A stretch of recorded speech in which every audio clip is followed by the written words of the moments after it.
FCNB Collective. I'm your host, Kelly Hoey. As part of Cybersecurity Awareness Month, we're focused on teaching you to become a pro at spotting a phishing scam and stop bank imposters in their tracks. Welcome. Thank you. It's great to be here. Andrew, every day thousands of people fall victim to fraudulent emails, texts, and app scams. Tell us how prevalent these phishing scams are. Well, with the expanded use of online and mobile banking, the problem of phishing scams are only getting worse. The Federal Trade Commission's report on fraud estimates that American consumers lost a staggering $5.8 billion to phishing scams and other fraud in 2021, an increase of more than 70% over 2020. 5.8 billion? Yep, 5.8 billion with a B.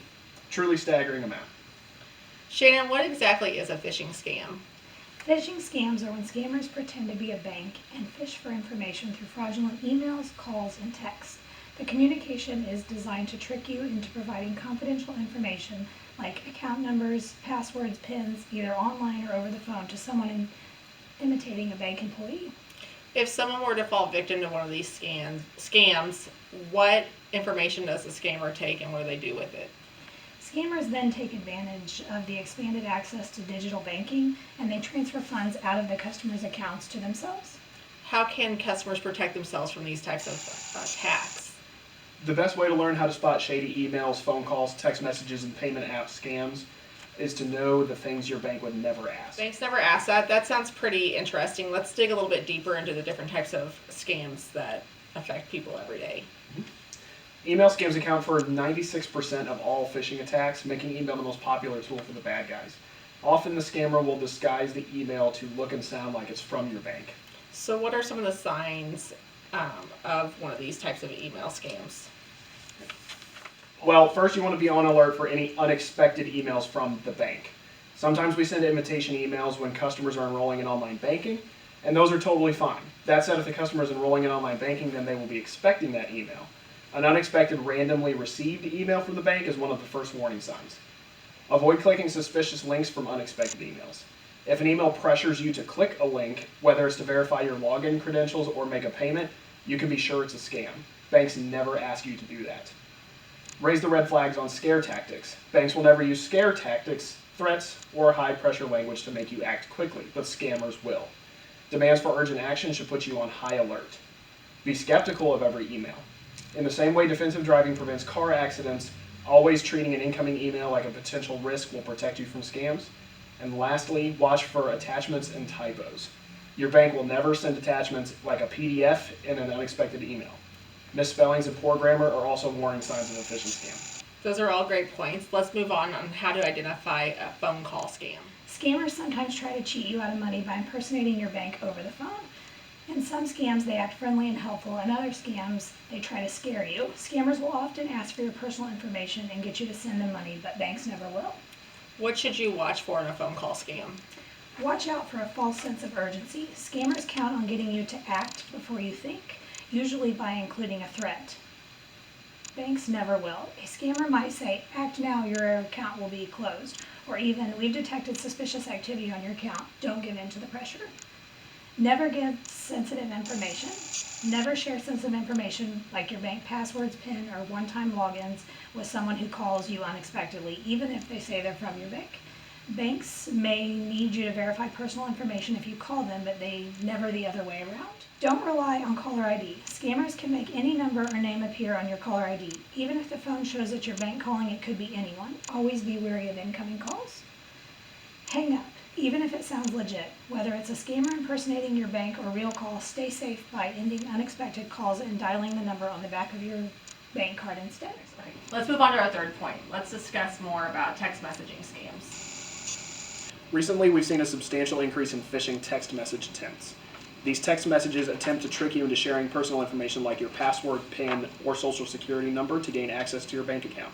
As long as you don't respond to these messages and delete them instead, your information is safe. All you need to do is spot the signs of a scam before you click or reply. What should you look for to spot one of these text messaging scams? First, slow down, think before you act. Acting too quickly when you receive phishing text messages can result in unintentionally giving scammers access to your bank account and your money. Scammers want you to feel confused and rushed, which is always a red flag. Banks will never threaten you into responding or using high-pressure tactics. Never click on a link sent via text message, especially if it asks you to sign into your bank account. Scammers often use this technique to steal your username and password.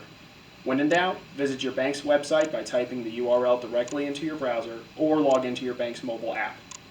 Never send personal information. We can't stress this enough. Your bank will never ask for your PIN, password, or one-time login code in a text message.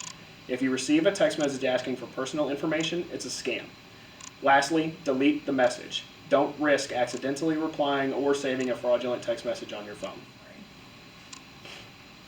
It's unbelievable that a simple text message can be so fraudulent. Let's talk about the final phishing scam, which is mobile payment apps. Scams using payment apps such as Cash App, PayPal, Venmo, and Zelle are growing more and more prevalent as those platforms have increased popularity. Once you're hooked, it usually takes seconds for a scammer to earn your hard-earned cash. How can one protect themselves from these types of mobile payment app scams? Be wary of text or calls about payment apps. Payment app scams often start with a phone call or text. If you get an unexpected call, just hang up. If you get an unexpected text, delete it. Even when they seem legitimate, you should always verify by calling your bank or payment app's customer service number. Use payment apps to pay friends and family only. Don't send money to someone you don't know or you have never met in person. These payment apps are just like handing cash to someone.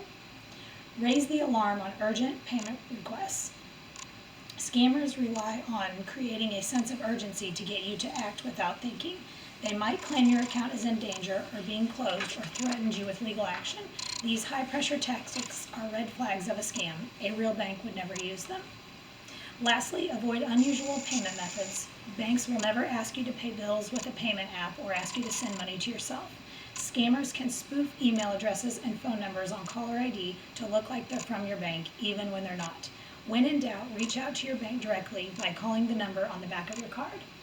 If you were to fall victim to one of these scams, where would someone start? Well, first you want to immediately change your password if you shared any sort of username and password and contact your bank to alert them of the scam. They will help you through additional steps needed to protect your accounts. If you give a scammer personal information like your social security number or bank account number, go to identitytheft.gov to see what steps to take, including how to monitor your credit. If you lost money, file a police report. You can also report the scam and file a complaint to the Federal Trade Commission at 1-877-FTC-HELP. Where can additional resources be found? Through the American Bankers Association, we are joining more than 2,000 banks to raise awareness about phishing scams and help customers think before clicking a link or giving personal information by email, text, or over the phone. For tips, videos, and an interactive game to help you keep phishing criminals at bay, visit banksneveraskthat.com. Andrew, Shannon, thank you guys for joining us today on the FCNB Collective. Absolutely. Thank Welcome. you, Kelly. We appreciate your expert advice on stopping scammers in their tracks.